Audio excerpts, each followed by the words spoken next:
মোমো কি আনুষ্ঠানিকতা দেখছেন ফুটবলারদের সংবর্ধনা অনুষ্ঠানে?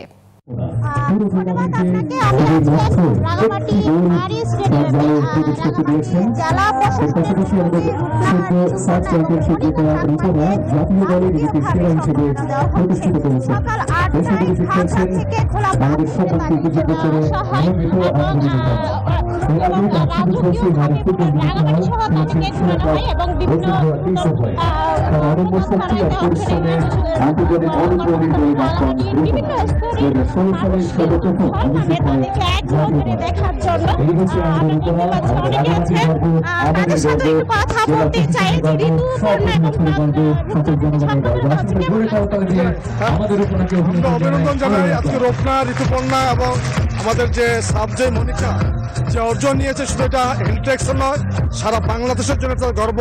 আগামীতে তাদের প্রতি আমাদের সকলের প্রতি সেম্পাথি থাকবে।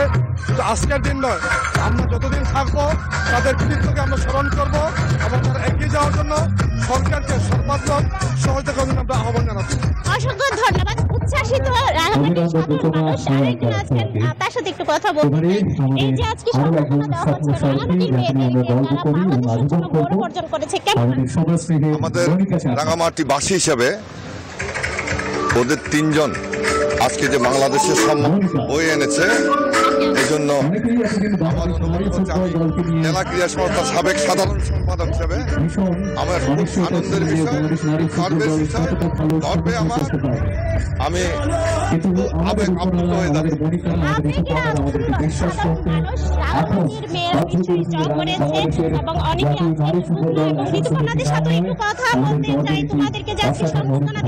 কেমন লাগছে?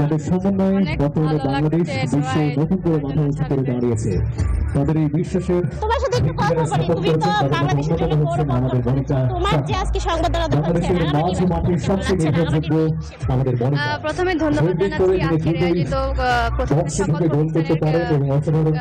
আয়োজিত আমরা আসলে খুবই আনন্দিত এবং গর্বিত। আমাদেরকে জাঁকজমকপূর্ণভাবে রাজকীয়ভাবে আমাদেরকে সম্মানিত এবং দিচ্ছেন। এটা আমাদের জন্য বড় অর্জন এবং সৌভাগ্যের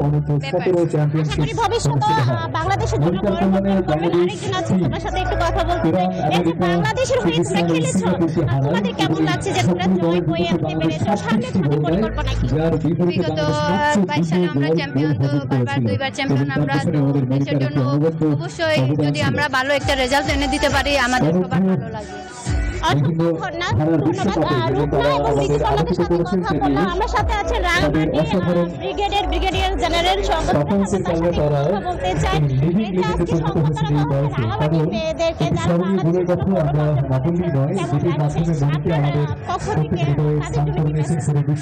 অবশ্যই অত্যন্ত ভালো লাগছে এবং এই কৃতি ফুটবলাররা আমাদের রাঙামাটির গর্ব।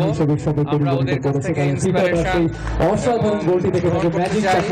এবং আমাদের আশা যে ওদের কাছ থেকে ইয়াং জেনারেশন, যুব সমাজ আরো অনুপ্রাণিত হবে এবং আমরা নতুন নতুন আরো অনেক কৃতি ফুটবলার এখান থেকে পাবো, আরো অনেক সন্তান পাবো, এটাই আমি আশা করি।